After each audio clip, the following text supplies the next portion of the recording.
Oi, oi, it's your boy, the last living Briton with dignity, the only man not simping for the Queen on Monday. Jack Slack, we're coming at you on Monday, as I just said, and we're talking about something more important than the Queen's funeral. We're talking about the passing of Jose Aldo's MMA career. Also, Yadong versus Sandhagen, which isn't that important, but we'll talk about it anyway. ADCC stuff, going to do that on the boycast. Did my preview on the last boycast, so we'll do my reactions and shit that impressed me or depressed me on the next boycast. But today we're going to be talking about that UFC card, and we're going to be talking about Jose Aldo, who's just announced his retirement. Kind of sad, to be honest, but kind of interesting to see where his career has gone in the last couple of years. If you recall, when I wrote Notorious, the biography of Conor McGregor, I wrote I think it was something like 10,000 words, big long chapter on Jose Aldo and why he was important to set up the whole Conor McGregor beating him thing. And my publisher was like, why are you wasting so much time on this Jose Aldo guy who got knocked out in 13 seconds? And it ended up getting cut down. And for a little while there, it looked like Jose Aldo was going to be remembered as the guy who got knocked out in 13 seconds by Conor McGregor. However, by being the all-time great that he is, he changed up his diet, easily cut down to the division below. Looked like trash on the scale the first fight. I think it was Marlon Moraes the first fight. And we were all going, oh my God, he's going to die in there. Got in the cage, looked phenomenal. And that's been the case ever since. I mean, he had a tough loss to Piotr Jan at the height of his powers, but otherwise seamlessly moved down into the division below, having been famous his entire featherweight career for being a big weight cutter. Seamlessly moved down to the division below and continued beating top 10 guys. Beat Chito Vera pretty easily. Beat Rob Font pretty easily. And even in his most recent one against Merab Dvalishvili, I'm not going to have another go at that. I'm not going to edit around it. I'm just going to leave it in. He showed exactly what made him so remarkable in the first place. Trying to double leg Jose Aldo is like trying to double leg a horse that's made of iron. Just untakedownable for, I was going to say for mere mortals, but even Chad Mendes could barely get him off his feet. And I've spoken about this many times before when I've written about Aldo, when I've talked about Aldo previously, but probably the greatest anti-wrestler in UFC MMA history, generally. There were those guys in the days before Aldo, those halcyon days, but there were always guys who wanted to strike and had to try and keep it standing, and there was sprawl and brawl, and there was Chuck using the cage to get up and things like that. What Jose Aldo did was he managed to make himself into a fighter who was at his absolute best when people were trying to take him down. His best days were boxing up wrestlers, or kickboxing up wrestlers, or just beating up wrestlers. It was pure strikers who gave him a bit more trouble. And then you get into the whole styles make fights thing, which we're going to get into with Pereira versus Adesanya. You could win a world title without fighting any wrestlers, but are you then the best fighter in the world in that division? Are you it's this world title, but does that mean you're the best? It's all about who you face, stylistic matchups, and so on. But even in that Merab Dvalishvili fight, 16 takedowns attempted, none completed, while gassed at elevation in Utah. And I just can't help but thinking what a waste of Jose Aldo's last fight that was, because he was in the title picture. He was on the cusp of another title shot, because they got, is TJ Dillashaw getting one now? They're desperate to give someone a title shot who's not Jan, basically. But Jose Aldo was in the title picture, even at age whatever he is now. Timeless. And that Dvalishvili fight made very little sense because, well, firstly, you had it in Utah, which was just a terrible idea to host fights there anyway. Everyone gassed out on that card. But the specific matchup didn't make much sense because Dvalishvili was never going to fight Aljo. They're teammates and he doesn't want to fight him. So putting him into the title picture by having him beat the other contender made very little sense. Though how long that can hold up, because, Dvalishvili, if you are willing to give up the championship bump to your pay just to be good to your boy, you might be an idiot. But yes, that Utah crowd was quite interesting. Well, and the Utah crowd and just the crowds in the last few places that Jose Aldo's fought, because you do get the sense, like when he goes on for the weigh-ins, when he enters for his fights, he gets a massive pop from the crowd. And you get the sense that he is regarded as a legend who's still doing it. He was a very rare thing because drop-offs in this sport are so hard and immediate. They're not all as bad as, say, Johnny Hendricks or Tony Ferguson. But they do seem to be pretty steep. 1 minute you're the best guy in the world, suddenly you lose in an upset, maybe you win another one, and then you lose 2 more, and then suddenly it's just all downhill from there. For Jose Aldo to have reinvented himself as a featherweight after the McGregor fight, and then to reinvent himself as a bantamweight after the Max Holloway fights, really remarkable stuff. And I don't think that was lost on fan bases, and that is one of the reasons that he did get such an amazing reception, even when he was fighting in weird places like Utah. And more than that, one of the reasons that I love Jose Aldo is that he was just such a student of the game, because he came into MMA as a jiu-jitsu player, soccer kicking people, and developed these amazing low kicks, fell in love with Muay Thai, had these amazing counter knees, which you still only see occasionally. I think he hit a couple against Merab. And then after that fell in love with boxing, and just at every stage he picks up more, and he keeps some of the stuff that's good, and sometimes he even stops doing stuff that's good. Think of all the times that the commentators spend telling you for the first 2 rounds about how amazing Aldo's low kicks are, only for him to throw one in the 4th and then not do it again. But I recall writing way back in the day the comparison between Renan Barão and Jose Aldo, because people were going, oh, well, Renan Barão, teammate of Jose Aldo, lighter than Jose Aldo. He is a monster, as the promos keep telling me. How similar are they? Is he like a bantamweight Aldo? And we didn't have the idea that Aldo would one day make bantamweight at that time. It seemed impossible. And that was with IVs as well. But one of the conclusions I came into that was, Aldo's a much better rounded striker, much better rounded fighter. I thought that Barão was very Pat Wyman alert, wrote. But the one thing that I did point out was that Renan Barão uses a lovely long lancing jab, and Jose Aldo barely jabs at all. And I said this just before, I think it was the first Edgar fight, comes out with a beautiful jab, using it all the time, and ever since, his jab has been one of the nicest in MMA.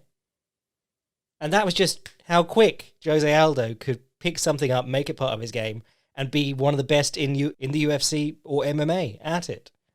So on to the retirement. The news is that he has cleared his retirement, or he's been released from his UFC contract with 1 fight remaining, on the condition that he retires. So I don't think that's actually being released from your contract. That just sounds like you're okay to retire, and the UFC won't bother to offer you any more fights. Because if you try and do something else, they're going to go, no, you're still under contract.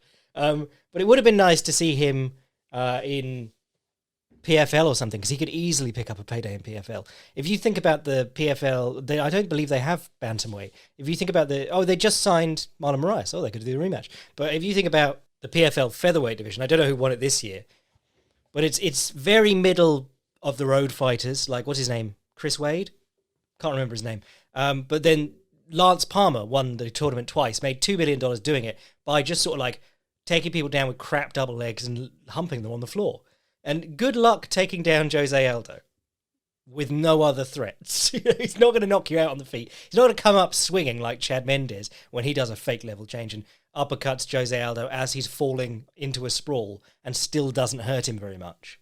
So that would have been a lot of fun. I thought, that would have been great to see Jose Aldo pick up a couple of $1 million in, or, $1 million in PFL.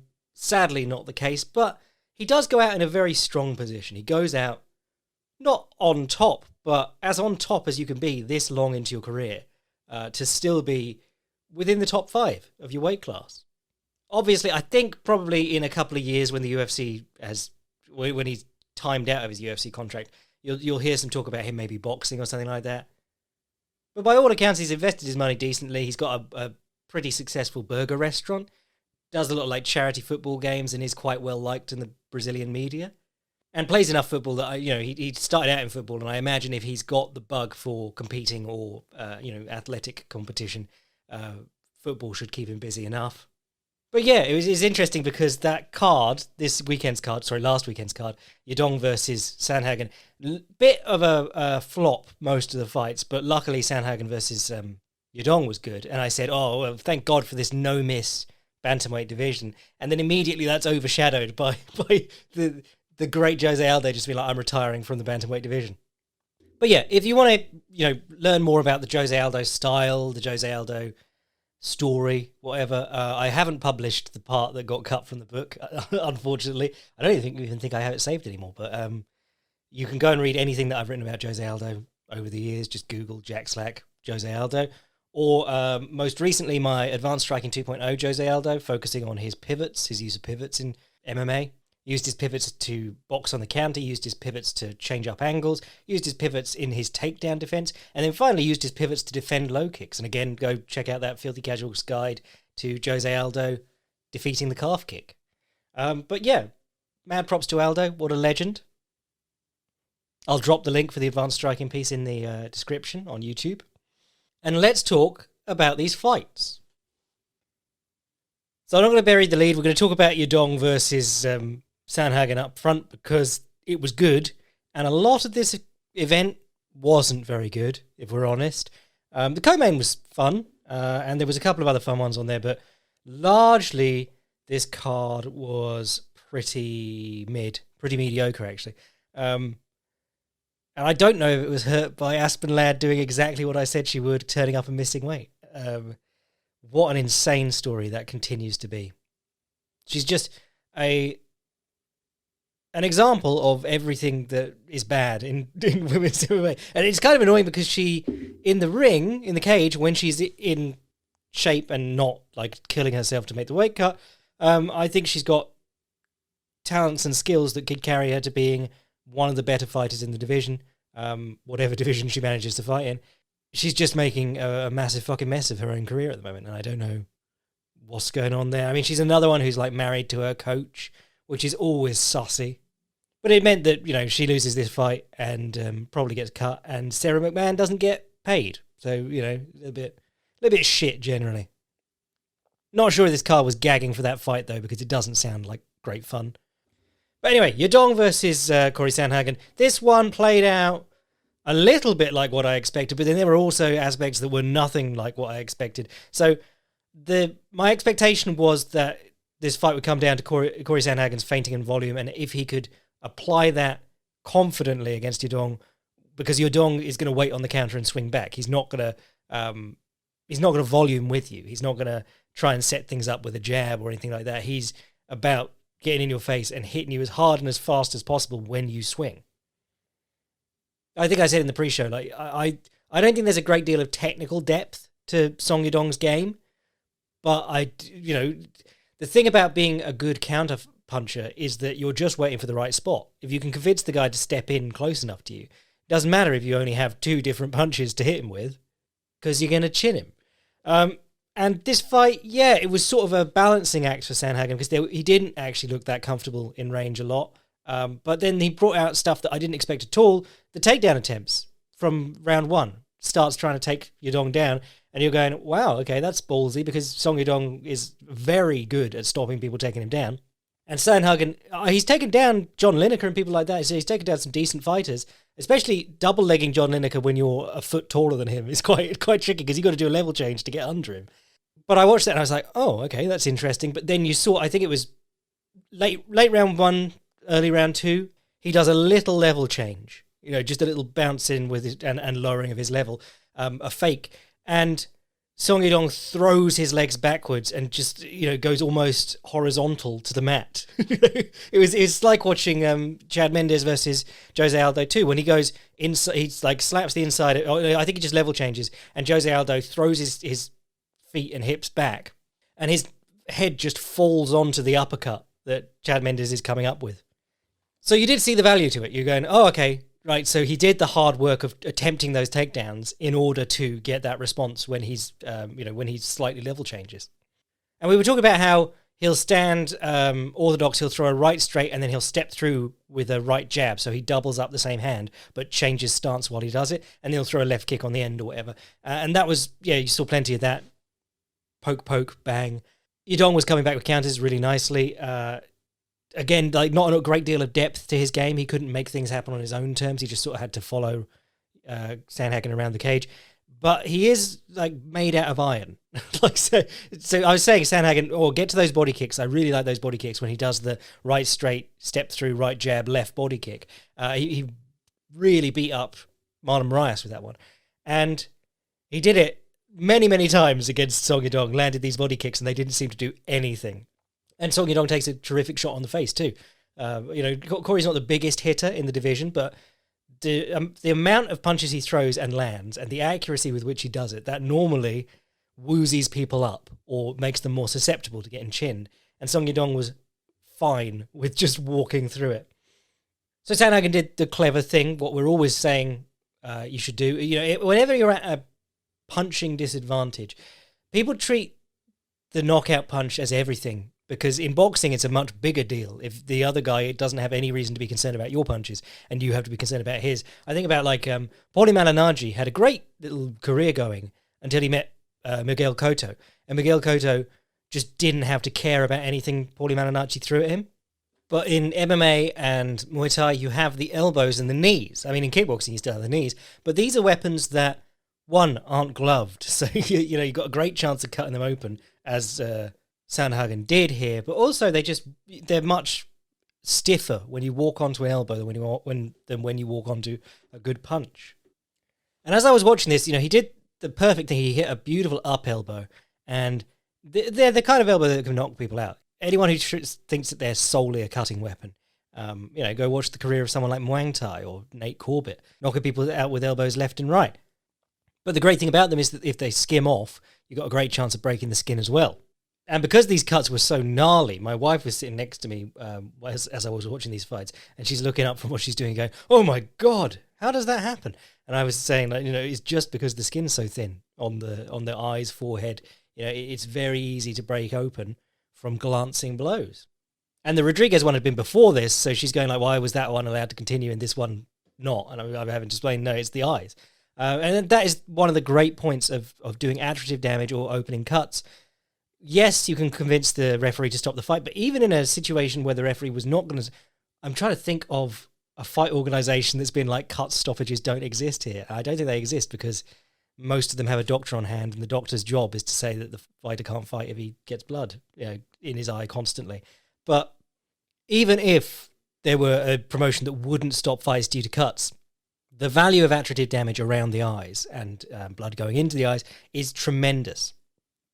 I'm trying to think of good examples from MMA. But I mean, Muhammad Ali, his jab, he used to flick it across the opponent's face. So he'd throw it sort of backhanded into the opponent's left eye, which would then swell shut or start to swell shut, and he could sneak his right hand through immediately behind it. If you lose half your vision, you're not a chameleon where your eyes are on the sides of your head, but you do, your right eye and your left eye are responsible for large parts of your vision on your right and left side that your other eye can't pick up on as quickly.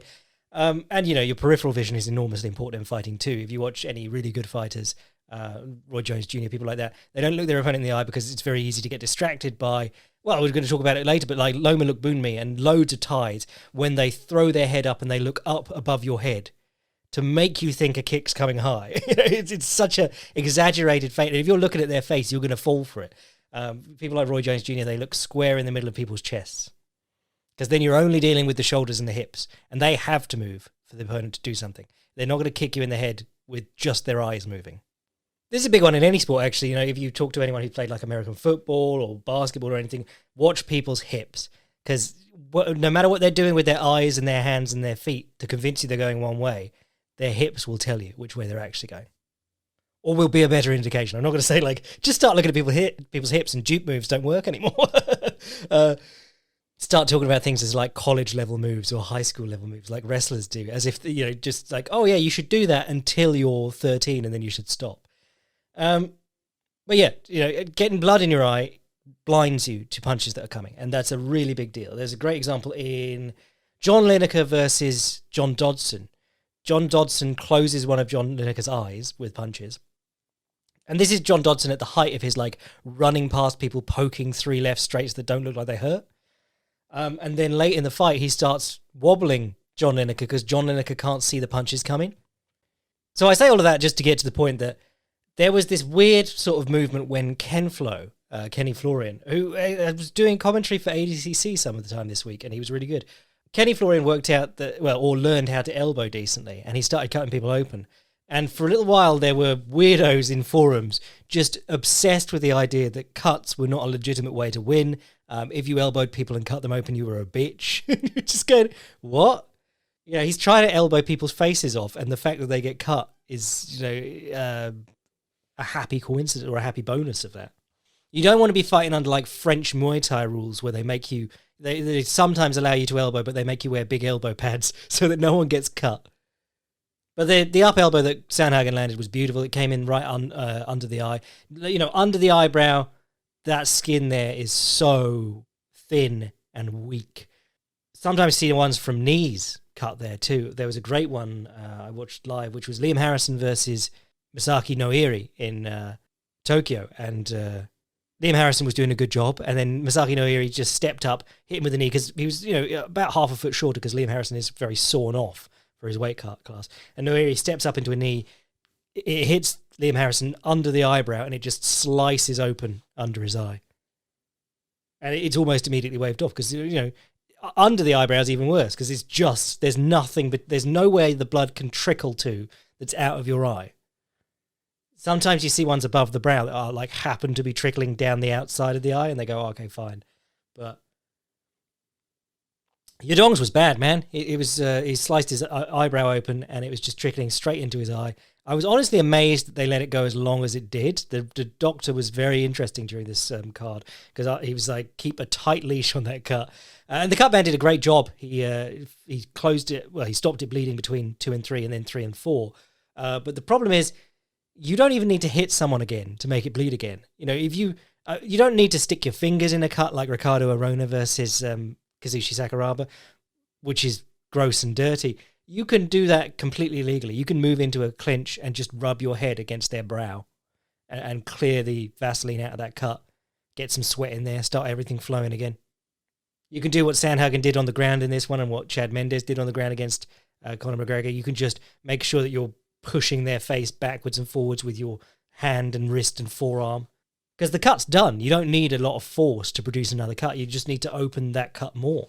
And the rules, I believe, are to do with putting things in the cut. You can move their head around as much as you want. So it's a rough situation. It puts a ticking clock on the entire fight for the man who's been cut. And it ultimately ended up finishing the fight with a cut stoppage in round 4, which I don't think, there was some talk about the cards and how Yadong was going even or was winning on one card or something like that. But I think a completely legitimate stoppage and not too many people were complaining about it because, there are cuts, having seen enough boxing in my life, there are cuts where people are like, oh, no, he could have continued. But there are cuts where it's literally in your eye. You're going, well, no, I don't think realistically, if we don't stop it here, what do we stop? But got to give some props to Song Yadong. Like I said, doesn't have a great deal of technical depth to his striking, but I think some of that is choice too, because I said barely ever jabs, doesn't use a jab, doesn't really have a jab. Around 3 or 4 of this one, he just starts jabbing and he's doing decently with it. It's kind of like Cody Garbrandt where you're like, oh, so you can, you just don't. But there was a lovely one in round 2, I think it was, where he closed to a clinch, spun Sandhagen around and hit him with a left hook on the break. And I love those. A sneaker off a waltz or a spin or a pirouette or whatever you want to call it. Just gorgeous. Dan Henderson versus Shogun Hua. Great example of that. Number 2, that is. Knocked him out with that. And his overhook get-ups were absolutely gorgeous in this because Sandhagen would get him off his feet occasionally, but Yadong would keep the overhook or the whizzer or whatever you want to call it, turn to his belly with a knee in between him and Sandhagen and get back up onto basically like a front headlock or in the position where Sandhagen had to keep ploughing through to finish the takedown. And they're really important and good. And there was something that I saw Nicky Ryan doing a lot in his rolling recently, and I was quite excited to see him in ADCC, but he went out in the first round, despite being my dark horse. But we're going to talk all about that on the Boycast. But Neil Melanson also preaches about being able to get up with the overhook from half guard. And Tony Gravely, he hit a couple of those in his fight. And I think Basharat did as well. A couple of really good whizzer get-ups on this card. It's a tricky one because you're getting back up into a position where the opponent's still shooting on you, so you're not away scot-free. Like if you get up with the underhook, very hard for them to drop on your hips again. But if you get up with the overhook, they're going to drop on your hips again. But if you're confident that you can keep doing it, you can make them keep running in at your hips. However, Sandhagen's takedown in round 4, or whatever the last round was, beautiful. He shot him for the takedown, Song sprawled, and he just ploughed through it like he was Habib versus Michael Johnson. He just walked him into the fence and took him down anyway. Very impressive. That guy's been doing a lot of work on his grappling, apparently, so maybe that was a big part of the plan. He wanted to get it to the ground, but the fact that he'd been doing the takedown attempts up to that point had really set the trap for Yadong and made it harder for Yadong to confidently step in without having to worry about the guy dropping on his hips. Which you would think would be like the last thing in your mind fighting Corey Sandhagen. So it's an interesting one because I think there were things missing from Yadong that he could have done better with. I think rounding out that striking game a bit more, using his low kicks, using a jab, actually building combinations rather than just trying to time good left hook, right straights or right straight, left hooks. I think there's some science that could get him a lot further, but I also think that this fight does prove that he's capable of hanging with top 5 guys. So, it's kind of like, does he even need to? It's kind of, when I watch fighters, I'm always like, well, they could be doing better if they did that. And then they'll win a world title. And I go, well, does it even really matter what I said? But a good fight. And it sort of saved what was a bit of a dreary card by that, for the most part. Co-main wasn't dreary, actually. Gregory Rodrigues versus Chidi Njokuani. The dreary part of this was that the fucking commentary were just talking bollocks the whole time. I mean, I get that it's an exciting fight and you've got to shout, oh, lots. But then there's breaks, because there were plenty of points in this fight where they fell into each other, fell into a clinch, and they just held for a little bit. Because they're middleweights and they were moving fast and they're like, I need a breather now. And then they just keep talking about how good the fight was, or just talk about like Chidi Njokuani's name. Chidi Bang Bang, I love that, that's brilliant. And then they went back to it about 4 times. It was the absolute drizzling shits of UFC commentary. Could have been talking about like why Chidi Njokuani was able to land his elbow off the collar tie, why that keeps happening, or just point out that that is what's happening. The color commentary is supposed to point out to people why something is happening or what has been happening, so they understand why Gregory Rodrigues has a massive gash on his head that might possibly stop the fight, but it was coming down the middle of his nose, so it didn't seem that bad. But it was a banger, and Njokuani did a good job. Gregory Rodrigues did a decent job on the feet, I thought, because I thought he'd be. I thought Njokuani would look a lot cleaner and crisper on the feet. Gregory Rodrigues did, try and walk him down and make a slobber knock of it. And eventually, he did catch Njokuani and got the victory with the ground and pound. So, yeah, fair play to him. I've always considered him a meme fighter, but, it's 185 pounds. You can meme your way into being top 5. Andre Fili versus Bill Algeo. This was actually okay too. Fili, lots of jabs, lots of crosses, lots of high kicks, like we talked about on the Boydcast. Algeo, pretty much the same. It was kind of like a mirror match a lot of the time. Tell you what though, Bill Algeo will get hit by 2 out of 3 strikes, but when you miss one, he'll make sure to do the look into the crowd. Oh, where did that go? I just don't understand doing that when you get hit with like 2 out of 3 of everything thrown. But it was a good fun fight. The contentious part was the last round where Fili got on his back and started attacking a rear naked choke. And Bill Algeo was punching him over the shoulder in like traditional martial arts. That will never work in a real fight style. And it comes down to the old damage versus control debate and submission attempts and so on. Yes, Fili was threatening to choke him, but not enough that Bill Algeo had to care enough to stop punching. And yes, Bill Algeo was punching him, but not enough to actually do any damage. I don't think that's going to do 0.1 of 1% of the CTE that Fili's going to experience from his fighting career. So it's kind of like, there was an argument about it, but if you engaged in it, you were sort of like, why am I engaging in this argument? The round, it was a close round, and the whole fight did hinge on it, but also neither was really that close to doing what they claimed they were doing. I'm sure Bill Algeo was like, I was never in trouble, and I was doing damage with my strikes, and Fili was like, I had him close to death, and he wasn't hurting me with his strikes. So, really just hammers home, it is a matter of perspective and it's completely subjective. Unless you want to sit down and count the strikes from Bill Algeo and try and count those out as light, medium, and heavy strikes. But, I'm not into that. Joe Pfeiffer, he's Mr. UFC, Dana's boy. He's fighting Amedovski. Amedovski, this is his 4th loss in the UFC, 4th loss in a row, never won one in the UFC. Don't know why he's here. 3rd finish loss in a row. Looks like he doesn't have any idea what he's doing. And then Joe Pfeiffer just hit him with an up jab into a right straight. Classic combination. And Amedovski just stood there and took it. And then fell down. And then Chris Toyoni was on the other side of the ring and had to run over before Amedovski got murdered on the floor. 13 of the 26 fighters on this card came through the Contender Series. Which means, a couple of them have been around a while, but I think your Contender Series fight contract is 3 or 4 fights. Can't remember which. That means you're on 10 and 10. So 13 of these fighters, they could have paid their show money for what they pay Marcin Tybura to show.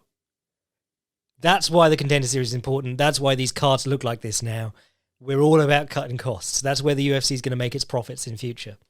And you've got guys like Joe Pfeiffer, who, fair play to him. He's had a rough life. I believe he was homeless for quite a while, but who will come out there and be like, the Contender Series is the greatest thing ever. I'm getting $10,000 to fight here. Can you even believe that? It's incredible. And you're going, it's a multi-billion-dollar league, Joe Pfeiffer. Don't be Joe Pfeiffer. Tanabosa versus Nascimento was fucking awful.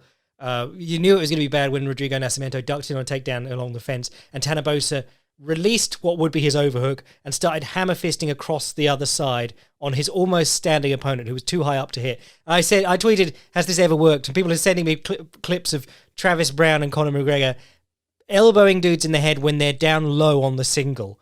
When you're bent over the top of them so you've got control of position and you're just hammering elbows from above your head. That's not the same as Tanabosa with his opponent standing in his chest trying to jerk off his far ear. I don't feel like you need I don't feel like you need a great understanding of the mechanics to know that when someone's in that bent over on a single position and their head is completely exposed to those downward elbows, that's a lot better than trying to just jerk off someone's face standing. But yeah, fight was trash. Heavyweights, what do you expect?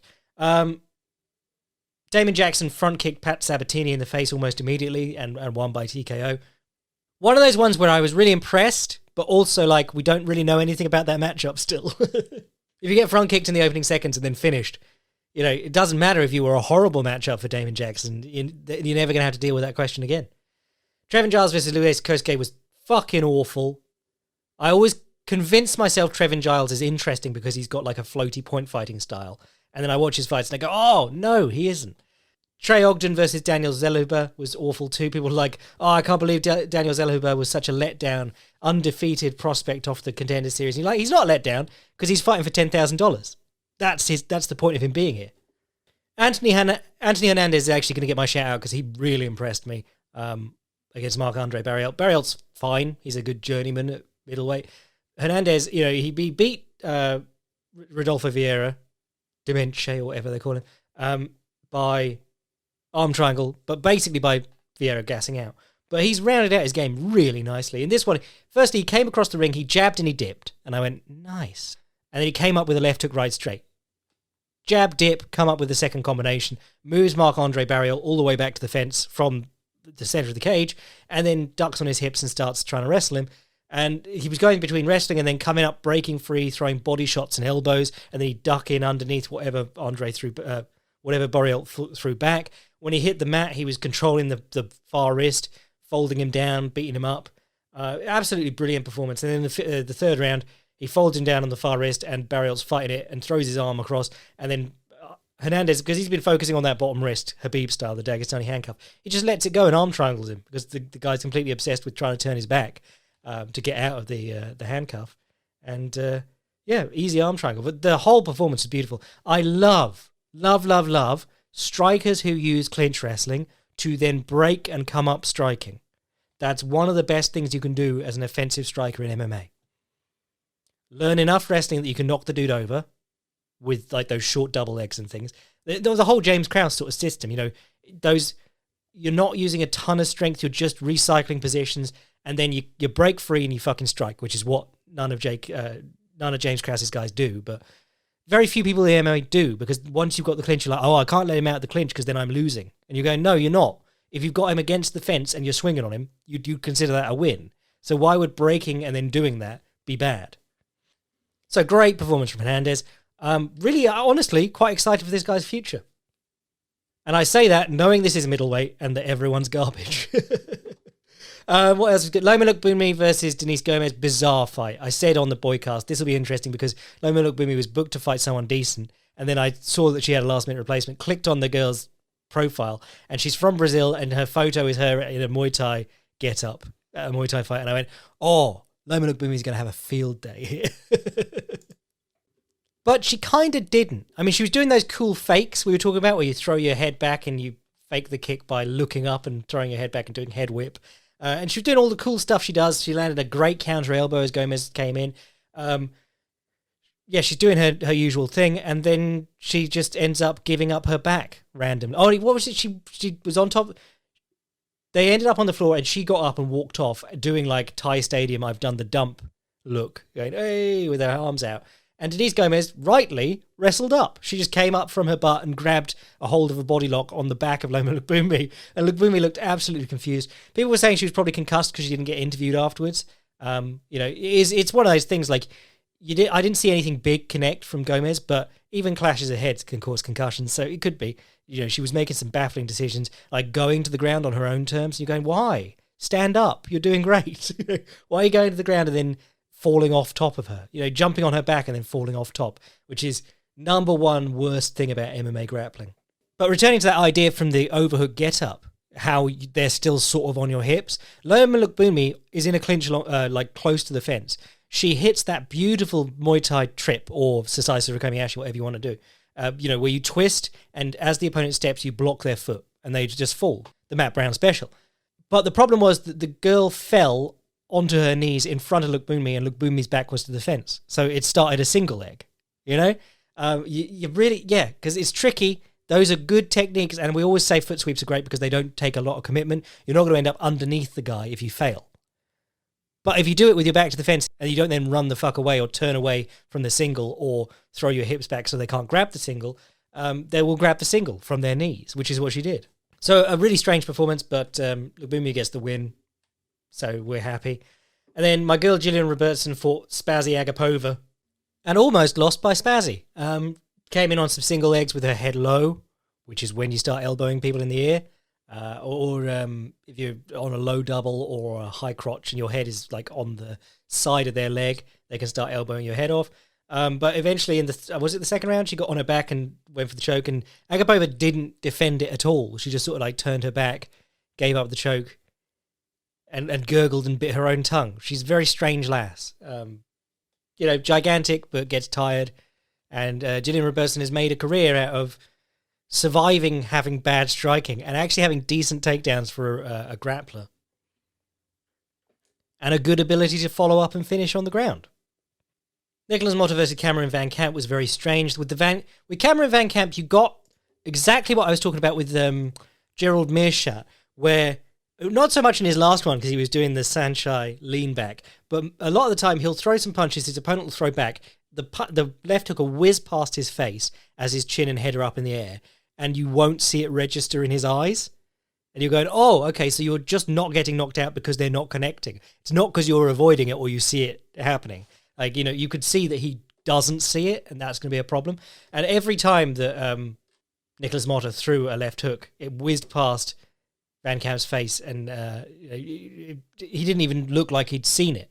And then looking back, he got knocked out in his last one by a left hook by Andre Filio. So it could be a problem for him. The guy fights very tall, but I don't... you can fight tall without completely disregarding the idea that the opponent will close in and try and hit you. Wasn't framing on him, wasn't tying him up when he got close, wasn't ducking into him. It was just like he'd throw his punches, and then by merit of being tall, he'd think the other guy couldn't hit him. But Motta did well closing the distance on him like that with leaping left hooks. I mean, we were talking about this in my most recent Advanced Striking 2.0, Alex Pereira, saying like the left hook is a punch where you often see the worst variation of it power-wise, scoring knockouts. The leaping left hook, because when you're throwing a left hook and you want to get real weight into it, you throw your weight onto your right foot because you're going from left to right with your body weight. But left to right is also front to back in your stance. So the best left hooks are the ones that like Alex Pereira throws, where he's moving backwards. And people go, oh my God, what scary knockout power. He's knocking people out going backwards. Think Sugar Ray Robinson versus Gene Fulmer. But actually, that's the best sort of position to be hooking from because your weight's going into the blow. Leaping left hooks are, what Jack Dempsey would call like an impure punch. Your weight's not really in the direction of the blow because your feet are occupied moving forwards or even off the mat altogether as you're leaping. And the power's coming from like maybe your upper body twisting a bit, but largely just from your arms swinging. And, leaping into it will put some force behind it too. But yeah, it's interesting that a lot of people who are obsessed with the left hook are throwing the kind of left hook where their body weight, they're actually hampering themselves a lot in trying to get power into it. And that's, obviously not to say that there isn't power in it, but there's like, that's one of the less powerful variations of the left hook, even though it's the one we all recognize as like, oh, damn, leaping left hooks, those are hard. Javid Basharat versus Tony Gravely, I briefly talked about already, but good fun. Good scrambly wrestling. Gravely was using the overhook get up really well. Basharat landing the front kick to the body. Lush. Always love that. Lots of stance switching from Basharat.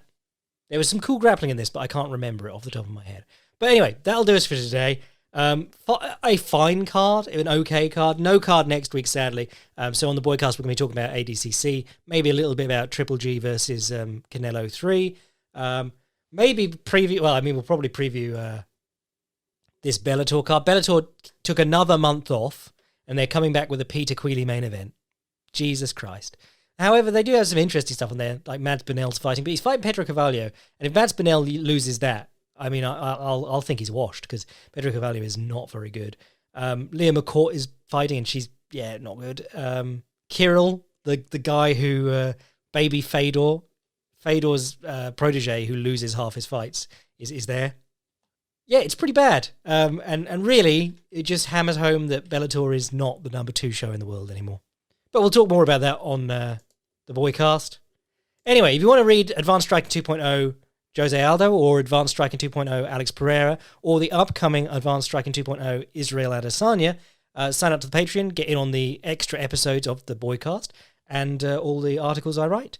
If you want to send an email to the podcast, jackslackpodcast@gmail.com. And if you want to see what I'm writing anytime, fiveprimer.com. I am your boy, Jack Slack. Jose Aldo, true king of England, bless.